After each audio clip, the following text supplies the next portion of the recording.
You should be all set up. There we go. Alrighty guys, that Wood by Wicks. I missed my live stream yesterday.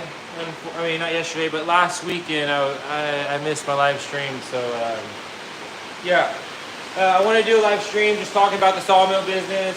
Unfortunately, it just started raining, but whenever it rains, I like that because I know that my inventory is growing. I have a lot of standing timber in the woods, and it's selectively managed, so whenever it rains, my trees grow, so that's a great thing. But unfortunately, it kind of prolongs my plans of going into the woods. I want to go into the woods this week. I might be able to do it, but we have lots of rain coming our way, so unfortunately, I don't know what's going to happen there. But I cut a bunch of logs this week with the Wood Miser. It was a fantastic week. Cut like a little over 20 walnut logs. It was pretty cool. Let me see if I can get this angled up a little bit differently. So you guys can see the Wood Miser. But yeah, so yeah, it was a great week. Cut a bunch of logs, and I'm kind of prepared to go cut my log. So one thing bad happened on my last sawmill job. So I cut majority of the logs. It's like 4 o'clock. I threw some oil on my chain right here. This sawmill, the head of the machine will go up and down. And I threw some oil on it because I was hearing like just some noises that just made me feel that I needed to throw some lubricant on it. So I did that. And ever since I did that, my drive belt started slipping. So my drive belt was slipping quite a bit, and I wasn't able to cut any more logs that day. So unfortunately, there was like 3 small logs that I wasn't able to process at this property, and it's because the oil got on my drive belt and I needed to do a few things. So what I recently just got done completing over the past 3 days is going to be, I took the sawmill to the car wash like I always do, brought it back here, disassembled it, I took a bunch of covers off, and I was able to clean out. There was a unnecessary amount of grease and oils just all caked on the chain, and I think there was a lot of sawdust and so on and so forth. So I got everything super clean. I adjusted my brake strap, so anytime this engine's on and you engage the blade, the blade will spin, and to stop it there's a brake in there, and sometimes it needs to be adjusted. So that's like my 3rd time to adjust it. I've done it once on this machine, and I did it on the last machine. So I had to adjust that. I also had to adjust the drive belt tension. So I increased it. I think I want to be around 17 pounds, and that's what I was able to achieve with a certain distance. And then I also adjusted my rollers. So whenever you have one of these machines, if you're not by a Wood Miser shop, you need to know how to fix this. So it's pretty simple because you could go on YouTube and there's many videos showing you how to do adjustments on your rollers, adjustments on your drive belt. So if you need to do anything and you're mechanically inclined, you're able to fix this machine, because there are many times where this machine, something will break and you're gonna have to fix it. It might involve needing to be welded. I've had a few times where, let's say the travel hook broke off and you want to secure your machine before you drive off on location, and it broke off, unfortunately. So I was able to strap it down and get this situated. I drove this machine straight to the welder. Whenever you weld on a Wood Miser, not from bad experience, but I've always done it the right way, you need to unplug your positive and negative battery terminal. So whenever you weld on this metal, you're not frying any of your computer systems. So it's very important. Make sure you do that. It's a must anytime you weld on these machines. Sometimes you're able to take the part completely off the machine, weld it, and then put it back on. So there will be no need to do that. But preventative maintenance is so important on this machine. I'm about to order extra rollers, an extra drive belt, an extra power feed belt, and a few other things, just so I can have on hand outside of my normal, things that you need. Like you need blades, you need B57 belts.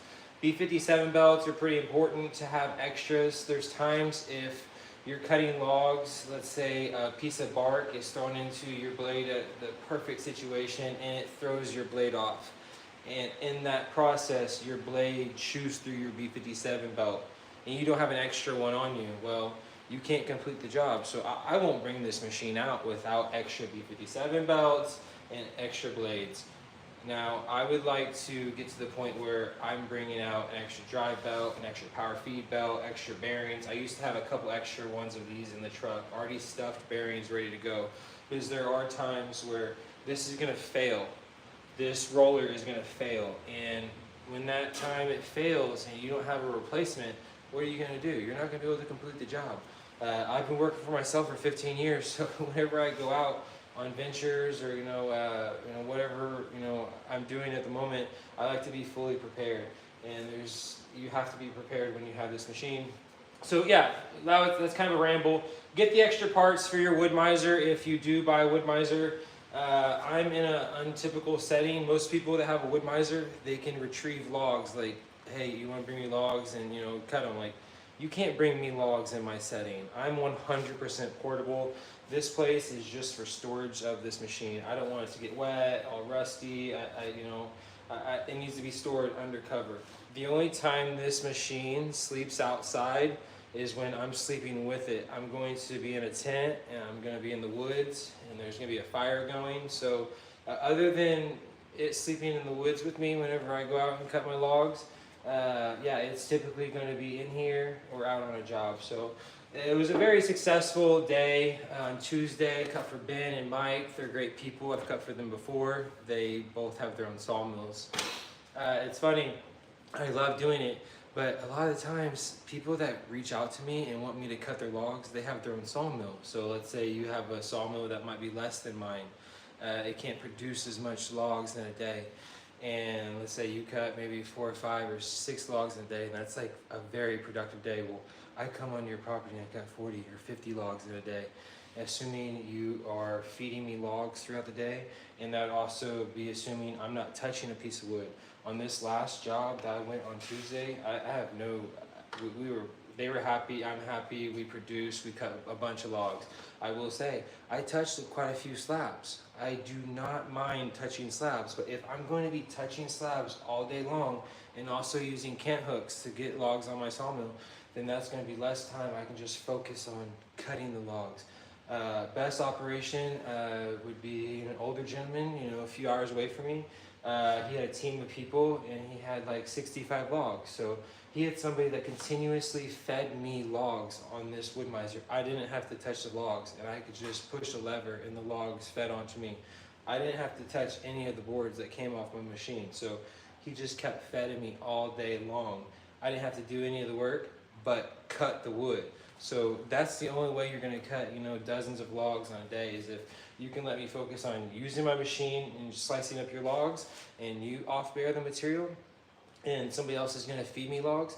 If you want to just accomplish your goals and get your few logs cut, then obviously you're not really concerned about being super efficient. I'm gonna can't hook the logs on. I'll touch every piece of wood. I'll put it wherever you want me to put it. Just know you're paying me $150 an hour, and if you want your dollar to get the most bang for its buck, then you're gonna let me focus on cutting the logs, and you're gonna off-bear the slabs after I get them cut, or lumber. So that's kind of my favorite situation, because I don't like to waste people's money. That's the last thing I like to do, is waste people's money. Whenever I waste people's money, I feel like I'm doing a disservice to them. So if I'm out on a job, so on Tuesday, I cut for a 236th customer. I have cut for these people before, but I number all my jobs, in numbers, and I also number all my customers. So I've been in business for 15 years, and whenever I come in contact with somebody, I save their first and last name, and I put the year that we first initiated contact. So there's times where Bob from 2000, say Bob Woodbuyer, WB 2017, he'll call me in 2025, like, hey, what's up, Zach, how's it going? Like, hey, what's up, Bob, how you doing, how's the farm going, how are the chickens doing, are the coyotes still getting them, blah blah blah blah blah. because I remember that relationship. I remember that person. So I always like to save all customers' names, and whenever I do jobs, I label them by number. So on Tuesday, I did my 236th job in Oklahoma, and that's just 236 jobs for customers. I've done hundreds of jobs, for myself. There was a time where I didn't like to necessarily cut wood for people because I was so busy cutting my own logs. So I would love for any log that someone desires for me to cut, I would love for it to be cut on this machine. You're gonna pay me to cut it, I'm gonna slice it up as you desire. You're gonna be extremely happy with the cuts, and I'm gonna leave, and I'm not gonna have to touch the material ever again because it's your material. You paid me to cut it, I leave, and you're managing the material. But as far as procuring like a log every single day like I used to do, I don't have the energy and strength and the time to save every single log that comes my way. So there's many times where I turn down logs. It's unfortunate, but I can't save every single log. I know that I've put it on kind of just, it's known that like if someone needs a walnut tree to be removed, I don't care when it is. There's times where there's be these wrecking companies and they get on big trees, and if you don't get this tree from them that day, that tree is gonna be just clawed up, put it in a semi, and it's gonna go to the dump. You're not gonna see it ever again. And certain dumps will allow you to salvage material, but for the most part, when it goes to those dumps, they won't allow you to touch it. So I'll tell you a story. So I've cut over 10,000 logs in my life. I've been around the sawmill for over a decade. This is the third wood miser I've been around. My first wood miser was just like this, LT40 gasoline engine, sold it in 2020 for 30,000, a little bit more than I paid for it. Bought this one for 41,000 in 2020, 6-week wait time. And then, like right now, if I wanted to order this machine right now, it'd be $59,000, and that's before taxes. And that would involve me going to get it. So I see that from 2020 to 2025, this machine has gone up in value 50% because I can't buy it for $41,000 anymore. It cost me $59,000. So most people, whenever you buy heavy equipment or equipment, it's a depreciating asset. I think I've been extremely lucky and fortunate. My assets have appreciated because I guess I purchased them at the right time. So there's no way in hell I would sell this machine for $41,000. I have no desires to sell this machine.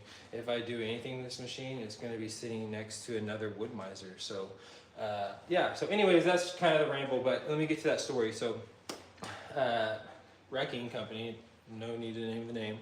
Wrecking company reached out to me, multiple walnut trees on site, Buffalo Wild Wings off I-35, okay? So I was able to salvage one walnut tree. They reached out to me, I salvaged it, and then I saw them putting another walnut tree in a semi-truck, okay?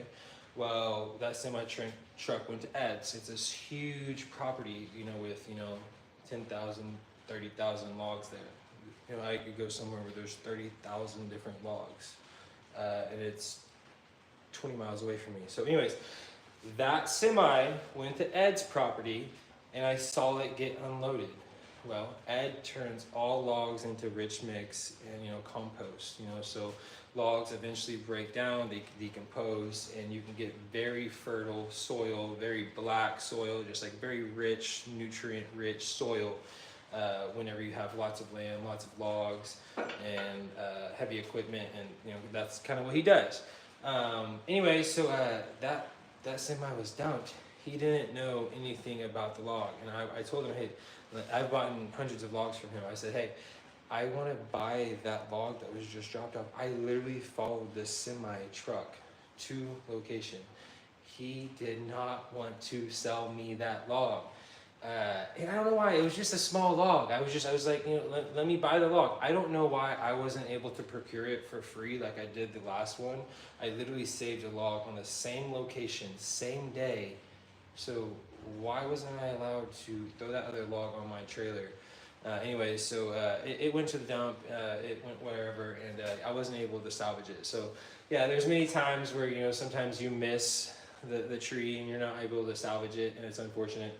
Another thing I get people asking me a lot, where do I find my logs? Well, I would reach out to your local tree service, you know, so depending upon where you live, reach out to local tree service, and depending upon the species of where you live, and sometimes a local tree service company is going to be spending, you know, thousands of dollars every single month in disposal, depending upon their footprint and depending upon how big that tree company is. Some tree companies are going to also have firewood processing. They're also going to be selling mulch, so many things. So they don't necessarily have byproduct, because all their byproduct goes in their biomass heaters, you know, to feed their kilns, to heat their, you know, wood, to dry their wood. So if you're a large operation, you're not going to, you know, be able to do that. But if you can get to a tree service company that is constantly cutting trees down, and you tell them that we're going to be reliable, and you can fetch these, you know, trailer loads of, you know, big wood,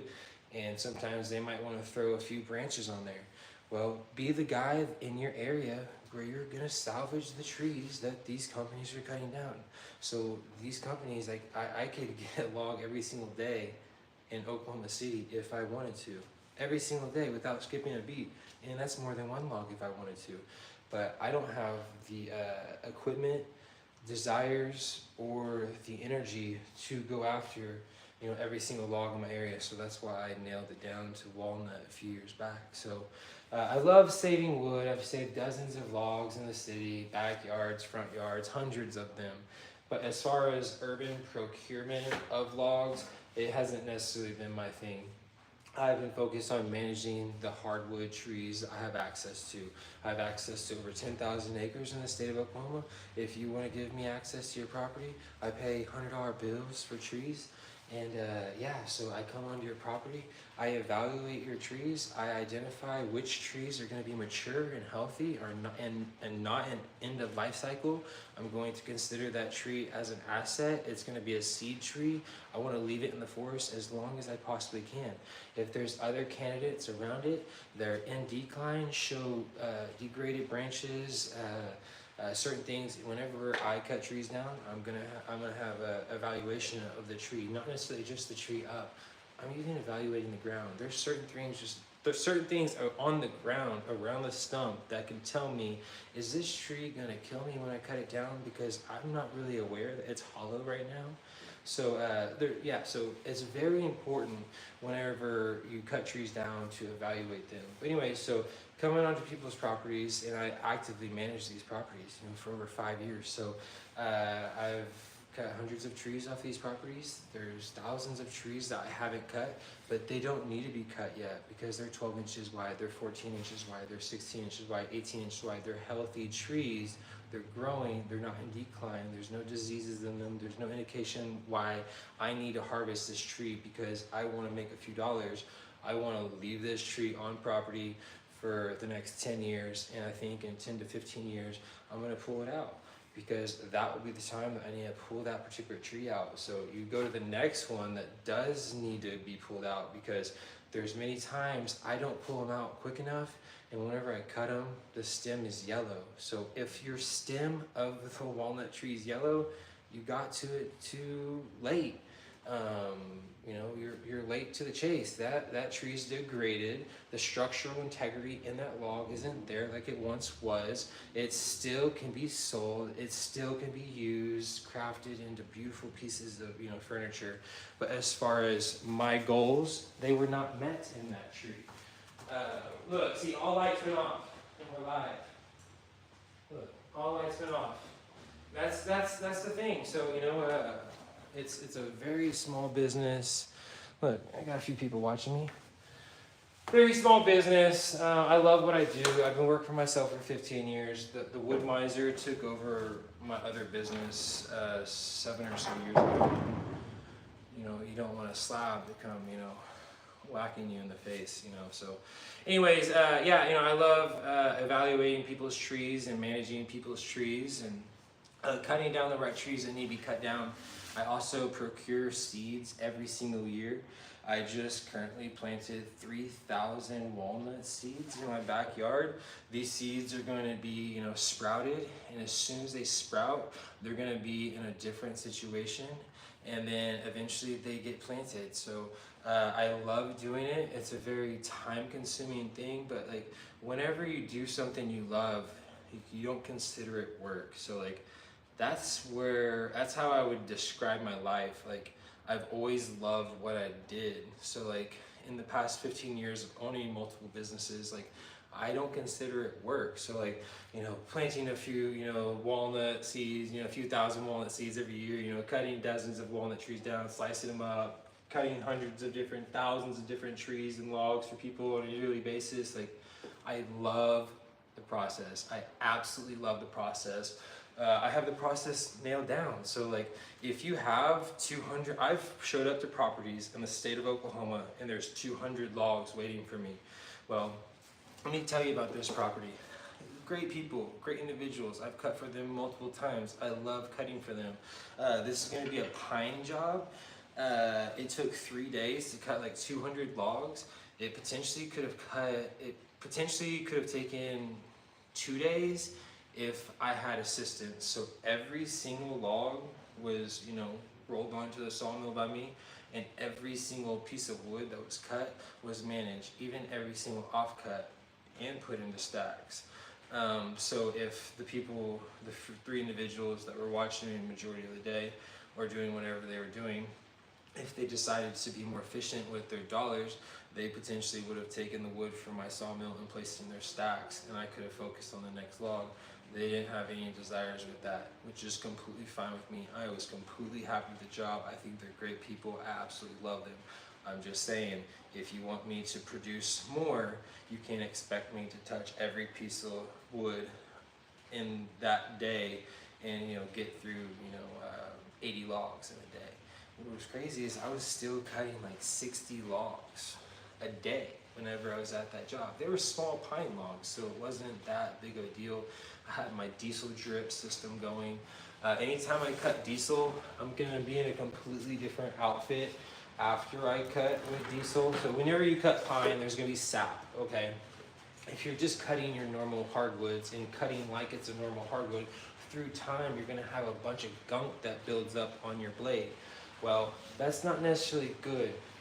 You're going to cause your blade to heat up, you're going to cause yourself to start making wavy cuts, and it might be a miserable experience for you if you're not just cutting 1 or 2 logs. So whenever I cut pine logs, I'm going to have 100% diesel in that water tank. It's going to drip on my blade. It's going to be a very small drip. That drip of diesel is going to prevent any gunk from staying on that blade. It's also going to be very dry situation. So if you're throwing too much water, it's about to start getting down where I'm at right now. There's a big storm coming through, I believe. Anyway, so if you're throwing a bunch of water on your blade whenever you're cutting material and you're continuing to have issues getting this clogged up with sawdust, it's because you're using too much water. I will also say if your alignment and your adjustments on your rollers aren't proper and you're causing them, if they're too far down or whatever, and you're causing unnecessary heat to your blades aren't going to last as long as you desire for them to last. So I will say it's very important to kind of know what you're doing. You can learn through experience, but that's just kind of my 2 cents. If you're cutting pine, you're going to want to use diesel in your water reservoir. You're going to want to drip it on the blade, or you're going to prevent all that sap building up on your B57s and your blade. So that's how I do it. I'm in a completely different outfit whenever I cut wood. If I am cutting diesel, completely different. And then after I cut diesel 100% of the time, well, also I'd say 95% of the time, anytime I use this mill, it goes to the car wash. And the reason is, if I'm cutting logs for a customer, there's all sorts of nasty bugs that I'm cutting, and they're nasty logs, which is completely normal. You have people that have logs on the ground for a few years. Well, they're not going to be solid logs, bug free. They're going to be solid logs, for the most part, on the inner portions. The outer portions might be degraded. They might, you might be able to pull them off. but there's gonna be bugs in that log. Well, I don't want to bring bugs in this unit. All this wood in here is dry. It's bug free. You can put a meter on these slabs and they're gonna read like 10% moisture content. Everything's standing. I have slabs over there that, big tabletops. They were cut in 2020. They're reading like 11, 12% moisture content. So anytime I use this sawmill, cut logs for people, it's going to be clean. Whenever I don't clean it, which happens quite often, it's going to be because it was a very clean log, it was a freshly cut log, it's a bug-free log, and there's a little bit of dust on the machine. There's no reason to clean it. Now, whenever I cut with diesel, I don't care how clean the log was or whatever the case is, that's a fire hazard to me. I have no desire to have this soaked in diesel so it has more chance to just going up in flames. I know 3 different people in the state that their sawmills have burnt up. Well, anything I can do to prevent that. I see this machine sometimes more than I see my wife face to face.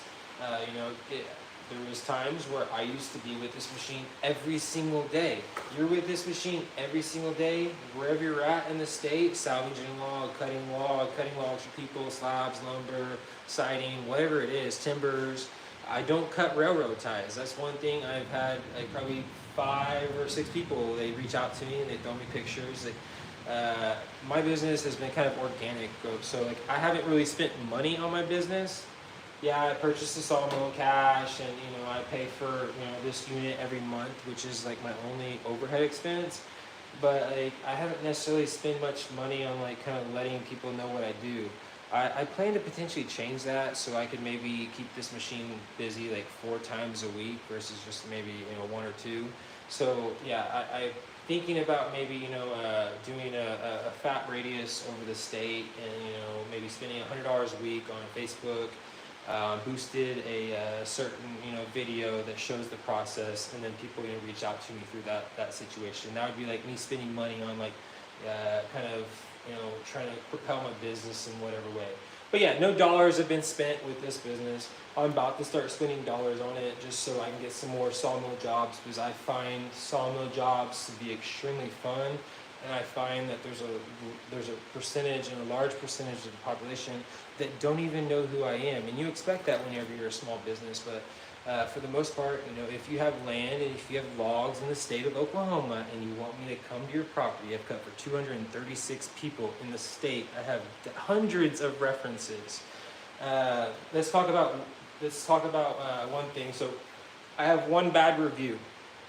It was from 2021. So I'm cutting a walnut tree down, okay?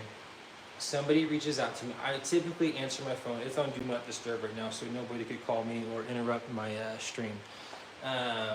So yeah, someone reached out to me. I answered it, and they've never been here. They've never done business with me, and they gave me a bad review. It was all because of a phone call. They reached out to me. They wanted wood, and I've sold over 10,000 slabs in the past decade. I've been selling wood and slabs for the past decade. Okay, and it was kind of a side thing, back in the day, and then it was competing with my remodeling business. And eventually, I went full port, and I decided to end my remodeling business completely. I literally ended it completely. Bought a wood miser, and never looked back. So I gotta run up here, turn this light off. I'll turn this light on because you don't want it to turn off. I scheduled this stream. This is one of the first times I've done that, so I'm gonna try to do that more often. I tell myself I want to go live at least once a week on the weekend. Wife and kids are sleeping right now. I typically, I work. I'm a night owl, so there's many things that I can do in here. I'm preparing to go on my own ventures, so that doesn't happen overnight. You got to prepare the space for the material that you're going to be bringing in. I'm going to be bringing in around 250 walnut slabs. They're going to be 5/4 material. They're going to be sitting like where this sawmill is right here. So I brought this sawmill very far back within the past few days. The reason I pushed it back really far, it gave me the ability to maneuver what I'm doing up there. I have some there's new dry wood in here that no one's ever seen. No one's been in here today or yesterday. I haven't necessarily even tried to sell wood lately. I would love to sell wood, but no one's been in here in a few days. I have my unit completely resituated. There's lots of dry wood accessible. Resituated that. All my burls are accessible, so you can see all my hybrid blanks. I have like fire grain burls, you know, just like really cool burls, and I sell burls and knife blanks and pen blanks and turning blocks and stuff like that. So I'm going to increase my selection as far as, you know, turning blocks. A lot of people, whenever it comes to turning bowls, they like green wood.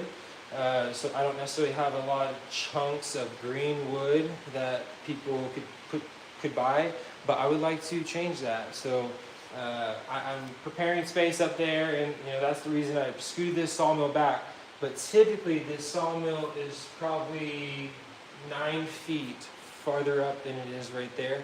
Well, since it's 9 feet farther up, that gives me 9 feet of slab room back here. So if this sawmill is screwed up like it typically is, I'm able to put a stack right here. 3 different times, and I've been in these units for like, I'd say like 7 years. I used to have 3 of them at one point in time. They used to be $175 a month each at one point in time. I have one of the units. Anyways, there's been 3 or 4 different times where I go from floor to ceiling with a stack. And that's from the entire width all the way up 8 or 9 feet length. And you know, it just goes all the way up. It sits there for an entire year, and then the next year it's typically, you know, sold. So that takes lots of work. I'm not going to create that stack this year. The stack that I'm going to be creating this year is going to be like a 5 foot wide by 8 foot long, 8 to 9 foot long stack, and it's going to be pretty tall. I would say it's probably going to be 12 feet tall here in the next month and a half. So yeah, so 5 feet by like 12 feet tall. You're just, you know, all walnut, fresh off the mill, green as, you know, the ocean, and all bark removed. There won't be a piece of bark on the material. So that's when I procure material. I procure it at a certain time. I'm able to peel my bark off of my logs. First of all, that time is right now. Outside of the rain that's going on, that's keeping me from being in the woods right now, I very well might go in the woods still this week, even with it muddy and so on and so forth. Go out and camp out and pull some trees out, because now is the time to do the things that I desire to do. And I finally have a window of time to do that. So I have a lot of responsibilities. Like every Wednesday, I'm tied up. You know, there's certain things I can't leave anywhere. I have to be in Edmond. And then outside of that, you know, the baseball games or the practices or taking kids to school, you know, whatever the wife has planned. So I have like a 4-day stretch coming up, and it so happens it's sprinkling right now. Well, I'm not a snowman. I'm not going to melt. I have an F-350. I think I am going to be going in the woods this week, rain, sleet, or snow, and, you know, cutting trees down. I don't know if I'm going to be bringing my sawmill out on the first go. I think I'm going to go out there with my truck, no sawmill in tow, and see if I can get a nice log deck situated. If I can get a nice log deck situated within like a 12-hour period, I'll come home, because it's going to be a miserable day. It's going to be a miserable day. Like, I love miserable conditions. I've been working myself 15 years. Like, I love, like, I don't wish it to be always cold or super hot or super extremes or whatever it is. But like, I do enjoy challenges. So like, I find if I can go in the woods this week and cut 4 different trees down, buck the trees down, get a log deck situated, come home, sleep, come out first thing in the morning with sawmill, cut the logs up, completely fill my truck up, and come home, then I think I'm gonna make that happen. So yeah, so sawmill is ready to go. I had to do a few things to get it situated. There was, my drive belt was slipping, and if you have a wood miser, I highly recommend, you know, watching videos or learning the things that you need to learn so you can fix your machine. Because if you're gonna always have to rely on taking to wood miser to fix it, it might cost you more than you anticipated. So whenever you do buy this machine, if you do buy a wood miser, they come with a warranty. So let's say the first year anything goes wrong with it, and you know it's covered. So there was a few things that went wrong with this machine. Like this motor, it went out. they sent me a brand new motor, and then I tapped it and it started working. I still have the motor just on my shelf, so like it's like a spare part to me. So if you have anything that goes on with your machine within the first year, reach out to them. They're gonna send you a replacement part, and fix it. Or if it so happens to just mysteriously work again, keep it on the shelf. You'll have it for later whenever the part does fail. So yeah, just keeping extra things to make sure you can accomplish your goals. One of the times I went in the woods when it was raining, I got stuck. I had sawmill and trailer on location. I was completely by myself. So like that's what's going to be happening this week. I'll be by myself. It happens hundreds of times. So I go in the woods by myself, cut trees down by myself, drag them out, and then slice them up. I was stuck. I was uphill. Trailer had a few hundred slabs on it, and I couldn't go anywhere. So I took a few slabs off the trailer. I made a road, and I got out of Dodge. I didn't let off the gas. So like that means that you're going to be completely I like to stay in my same tracks. I have permission on these properties. Ideally, you're not on these properties when it's nasty, but they recover pretty well. You're not going to go on these properties, start doing donuts and just tearing things up recklessly. I was able to get out of location and get both pieces of equipment out of location and get home. And remember, if I have two pieces of equipment on location, that means I got to drive an hour and a half home with the piece of equipment, drive an hour and a half back to get another piece of equipment, and then drive back another hour and a half. And if you want to do the math, I also have to get there. So there's times where I'm driving 8 hours to accomplish my goals. And that's going to consist of pulling pieces of assets on and off properties strategically, depending upon the day and night. Like there's times where whenever I go out in the woods, let's say I bring my sawmill first. Actually, if I'm bringing sawmill and trailer's going to go with me first. Okay, so I go in the woods all day long. I'm cutting. I cut a few dozen trees down. Trailers, kind of in the woods. I have GPS on both pieces of equipment. So I have a GPS on this. I have a GPS on my trailer. GPS on my Lucas mill. So I leave my trailer in the woods at 9 o'clock. 9 o'clock at night. Come home. Very, very productive day. Come home, pick up the sawmill, come back the next morning, trailer's already there, and then you're anticipating you're probably going to stay the night because you're not going to be able to get everything that you need to get done. So that happens. I typically am going to pull sawmill off of the location before I pull the wood off. I put locks on the trailer. I even take the tongue off the trailer. I lock up the wheels. Farmers there, so it's secure, but they're older people. So, somebody could, walk away with one of your assets. I could look on my phone and see exactly where it's at, assuming they didn't take off, one of the two, GPS, situations I have on there. I pull sawmill off location first, come back that night to get trailer filled up with wood, and it's a long day. So that's probably what I'm going to be doing this week. It's just not going to involve the trailer. It's just going to involve my sawmill and my truck. I can fit like 100 5-quarter boards in my truck. In my F350, it's a long bed. I can fit 100 5-quarter boards. So if I got 100 slabs this week in the back of my truck, that'd be extremely productive for me. Those slabs are going to have no bark on them, and then I'll put them in here. Before I put my slabs that were just cut into stacks, they're going to be standing up. I like to stand my wood up for around 2 weeks, depending upon the temperatures. I like to have the surface moisture to kind of be dry before I put them in a stack. And then, they go in stacks. They're still flat, they go in stacks, and they stay there depending upon their thickness. Wood needs to dry 1 year per inch if you don't have a kiln or anything to speed up your process. I've been cutting wood for quite some time, so I don't necessarily rely on, cutting wood and need to see a return on that wood like really quickly. I kind of forget about it and, go to the next thing. And then it so happens, the ones that I just forgot about for a few years are dry. So that's kind of the process. It's a very small business, time-consuming process, very rewarding process. I love what I do. I don't consider it work. So if you want to know how you can get trees and logs because you want to get a wood miser, reach out to tree service companies. They could potentially offload a lot of their, discarded logs to you. You could turn those logs into dollars. My favorite thing to do at one point in time, I don't pursue it as much as I used to. If I pursue it now, it's going to be because the opportunity came to me. I didn't pursue it. Let's say they know that, hey, Troy told me you cut some logs for them, a year ago. Well, I have a bunch of logs. I would love for you to come out to my property. So that's my favorite customer. Somebody reached out to me and want me to cut the logs, and I'm like, well, let's cut them. I'm down.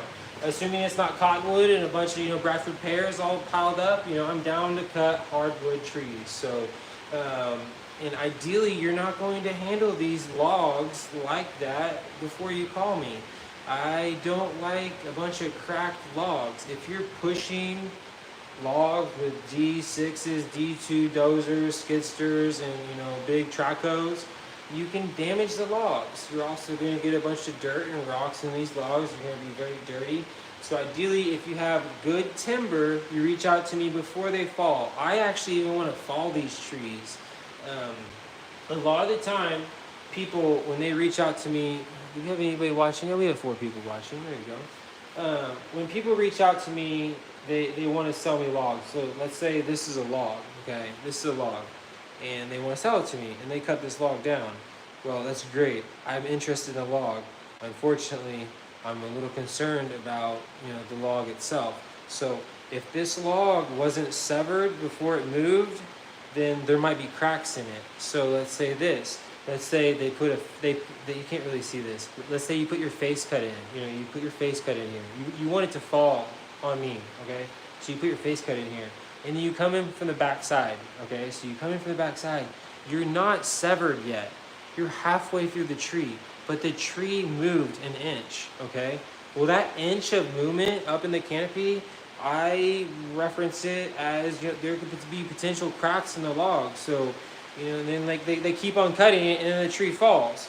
Okay, and then they reach out to me and they want to sell me this log. Well, there's cracks through the log, so I'm not really interested in logs that other people fall unless they're falling properly. So if you're gonna fall hardwood logs, I just recommend you doing it properly.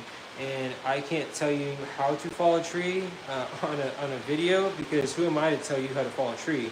But this is how I fall my trees. I'm going to put my face cut in the tree, okay? After I put my face cut in the tree, I'm going to plunge cut this tree. Some people call it bore cut. I'm going to plunge cut this tree. So I'm going to have my chainsaw angled. It's going to be completely fired up. And then I'm going to eventually be straight, and I'm going to be able to bore cut this tree. I'm going to form my hinge. So my hinge, you think of it as a door. I want my tree to, fall where I desire it to fall. So I'm going to form my hinge properly. But the entire inside of the tree has been severed right now, okay? Entire inside of the tree has been severed. The tree hasn't moved.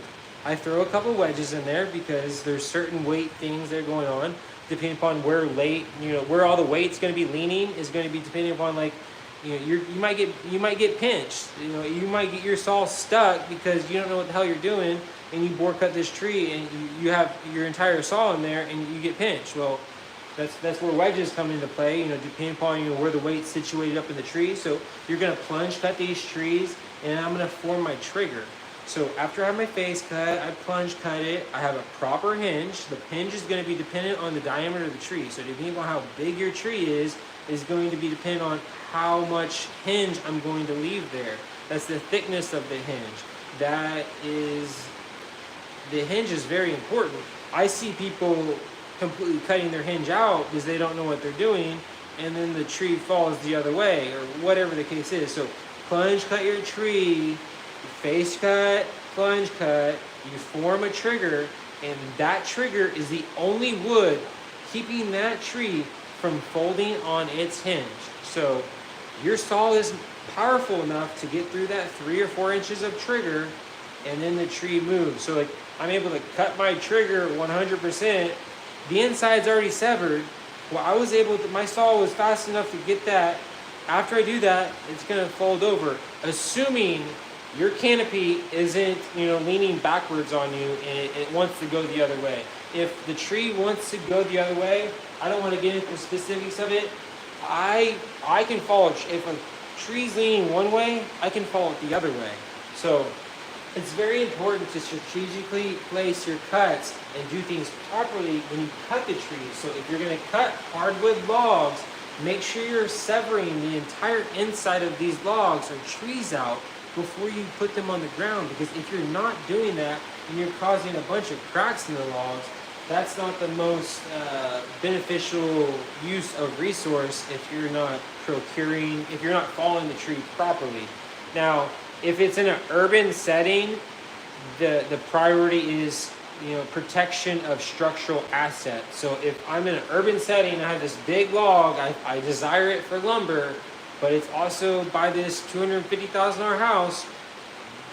The goal is protection of oneself, so my safety comes first, but you're also wanting to protect the asset, the assets around. So the cuts that you need to make to get that tree out safely, you have to do what you need to do. So I have a guy, his name is Ben, great guy.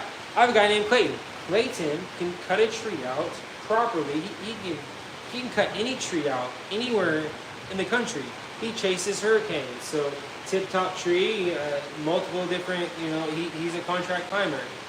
There's many times he comes in the woods with me and, we get trees down because there's a lot of collateral damage. So if I'm targeting a particular tree, I've already targeted it. It's on my, map, it's located. I want to cut this tree down, but this tree is so big, if I just follow this tree, it's going to take out 3 other future candidates that I want to harvest in 15 years. So you can't necessarily just follow this massive walnut tree on all these other trees. So what happens is we got to climb them and dissect them, form it to a complete stem, and then you're able to follow it between the trees so you don't get caught up in all the trees and cause a bunch of damage in other trees and get other canopies hung up in other canopies. So cutting of the trees down is very important. It's important to do it right. I might have Clayton come in the woods with me this week. And then again, it's raining a lot. I don't know if I'm going to be able to go in the woods. Sometimes I want to go in the woods and accomplish goals and fill trailers or trucks up, and you go out there and your goals aren't met. Well, I'm a little frustrated whenever I go somewhere and my goals aren't met, because whenever I go somewhere, I want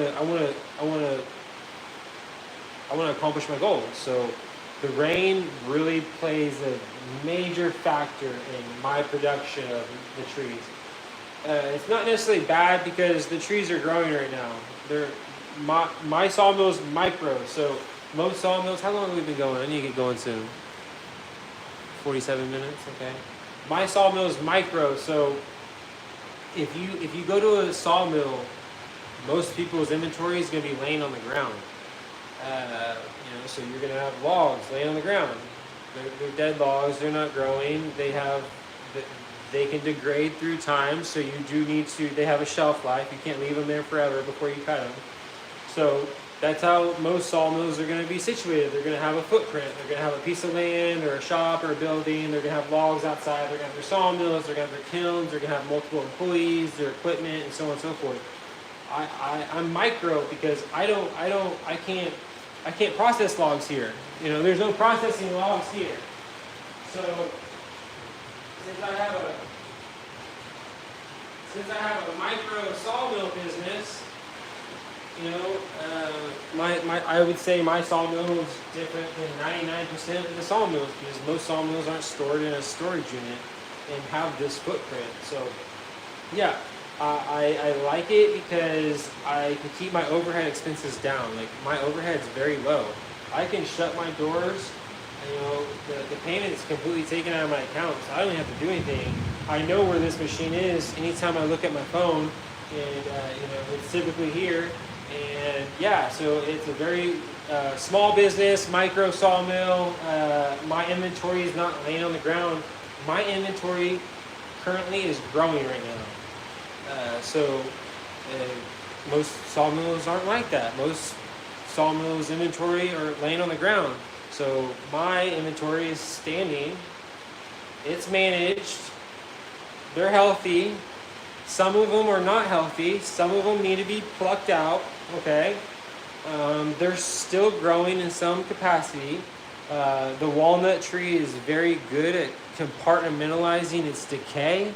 So there's times where, let's say, certain seasons, if you have an ice storm and there's certain branches that get broken off, and these branches aren't cut properly to the stem where that tree can seal itself, and let's say it's a little longer than it should, but eventually through time it rots out, but the tree still maintains a healthy situation for the most part, and it literally compartmentalizes it. So that decay, it will just form around it, and so whenever you're cutting these trees, you'll just come across a slab that has a hole in it. It's well, that was a pocket of decay. They compartmentalize its decay.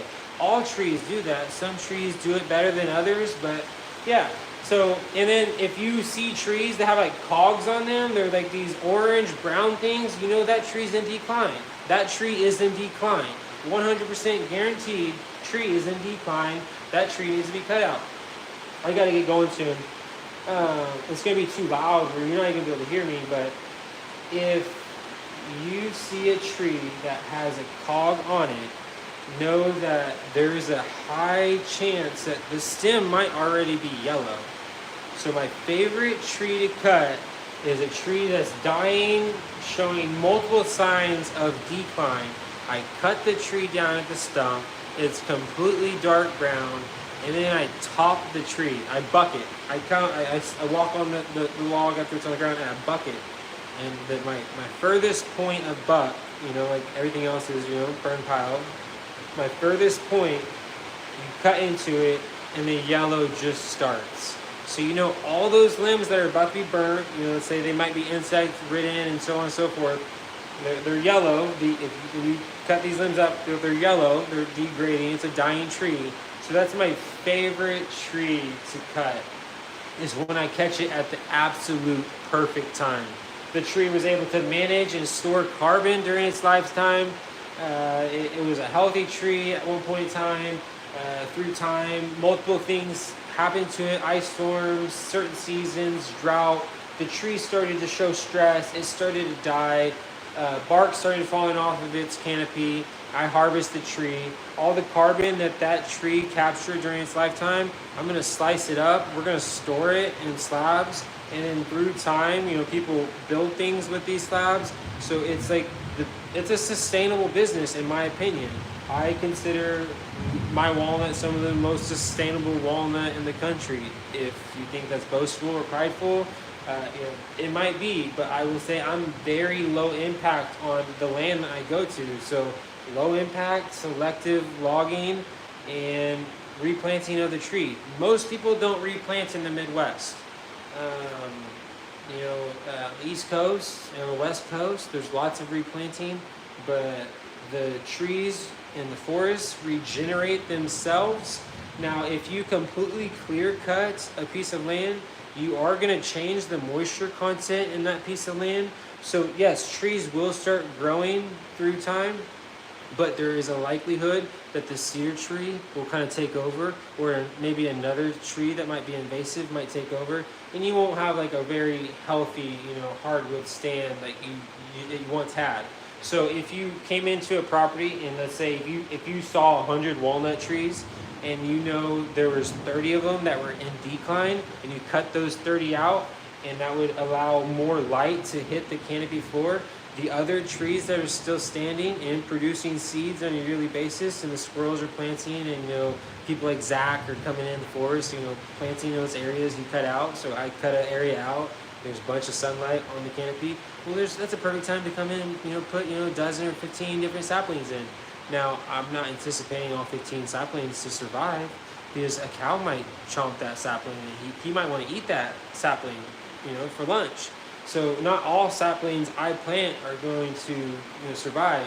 I also like to just plant the seed. The seed takes less time and labor for me to plant, assuming it's a viable seed. A seed has to go through a freeze before it becomes viable. So anyway, selective, manage and, harvesting of the trees. Come in and, select your 30 trees that you want to cut. The 70 that don't need to be cut yet are going to help, they're still growing, they're healthy, you don't need to cut them out yet. In 15, 20 years, they're going to be, bigger trees, and you're going to want to cut them out. So that's how I do business, that's how I procure my trees. It's about to start storming and lightning soon. thunder, all whatever you want to call it. So it's going to be very loud. There might be hailstones here soon, so the roof gets very loud. There's a few things that I still need to do. I need to push this sawmill up. I'm going to put some stickers down, and my stack's going to start as soon as I go into the woods. So that's my brief video, live video, wood by wigs, small business. This is all I do: cut wood, sell wood. I love burls. I haven't got on to some good burls in quite some time, so I need to maybe keep my eye out for that. I know of quite a few burls that are in trees like right now. I could go cut them out. I haven't done that in a while. The trees are still good. They're just growing. There's no reason to cut these trees out to have burls in them just because I want to have a bunch of small pieces of wood. Take this tree out just to cut it for its burl. I don't want to do that, but I will cut it out eventually. Cut them out. I want to cut every tree I manage out one day. Because that means if I'm managing trees and these trees are 14 inches wide and I'm able to cut it in 15 years because, I don't know exactly how it's going to grow. I have a tree in my backyard I started 5 years ago. It's 5 inches wide. It's pretty cool. You can't even grab it. So, yeah, it would be really cool to, cut every tree that I manage because I want to hang out with people that plant trees that aren't going to, receive the shade that they, offer. I want to plant trees on this earth that will outlive me. So I love planting trees. I love cutting trees. I used to love hunting. I haven't hunted in a decade. I've shot many deer. The last time I hunted was probably a decade ago with the bow. My heart beats out of my chest. I can't hold my shot. I'm either low or high every single time.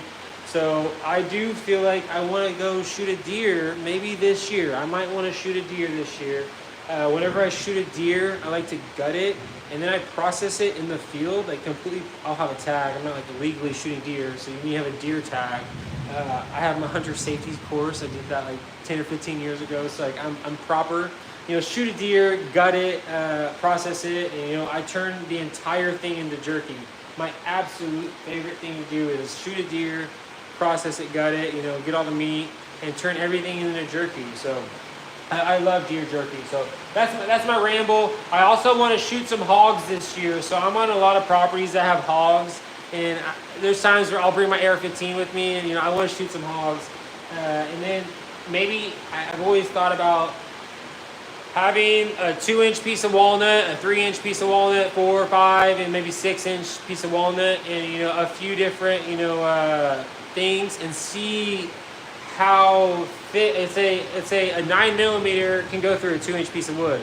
Can it or can it not? I want to know if a 9mm can. I don't have a 9. I have a 40. I have 3 of them. Anyways, actually my dad's gun's a 9, so I do have a 9. So I want to shoot different caliber bullets at different thicknesses of walnut and see what can go through what piece of wood. So I do plan on doing that sometime this year whenever it's dry weather.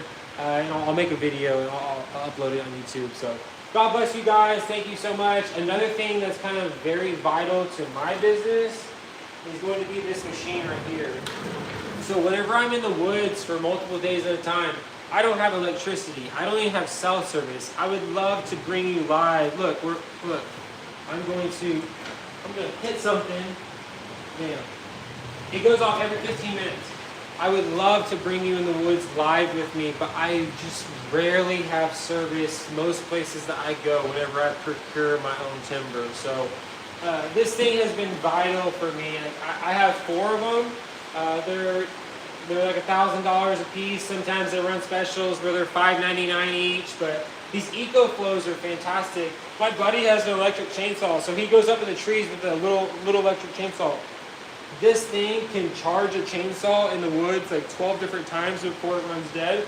I also have a solar panel, so if I wanted to charge this in the woods because you don't have electricity, I can bring all the diesel, food, ribeye, water, all those things. You can bring all that stuff in, but when you're in the woods, you don't have electricity. So this box, EcoFlow, it's pretty much always with me. Anytime I'm with this sawmill, this thing's going to be with me because you're going to need electricity in some capacity. There's times where I record videos. Like on my Instagram, I like to make reels. So like 50,000 followers on Instagram or whatever, and I take videos of my machine, and let's say my machine is running by itself. It's going. It's cutting wood. I come around. I'm taking a video. And there's times where your phone's going to run out of juice before the end of the day. Well, how are you going to charge that? So, yeah, charging the chainsaw. You can even hook an extension cord up to this. I can use a skill saw. It'll drain the juice quick if you did that quite a few times. But this machine's fantastic. Wood Miser's fantastic. My favorite chainsaw is going to be I have two of them. They're over there. The 661Cs. Those are going to be my primary saws. They have a 36-inch bar on them. I also have like a 291. But, I've had two 311s, I believe. 311s or 411s. And then, the Farm Boss was one of my first saws, back in the day. But yeah, I love the Steel 661C. I do want a Magnum. I want an 880. I want the biggest chainsaw they have. It's a pretty heavy machine. I don't necessarily need it to cut majority of the trees that I had.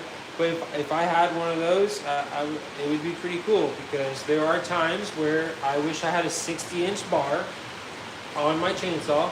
So whenever I buck a big log, I don't have to come in at two different sides. I want a straight, clean cut on this log whenever I buck it. And, a 50-inch bar would do the job. So I do have a 76-inch bar on my Lucas mill, but that's that. God bless you guys. Enjoy your day, and let's get going.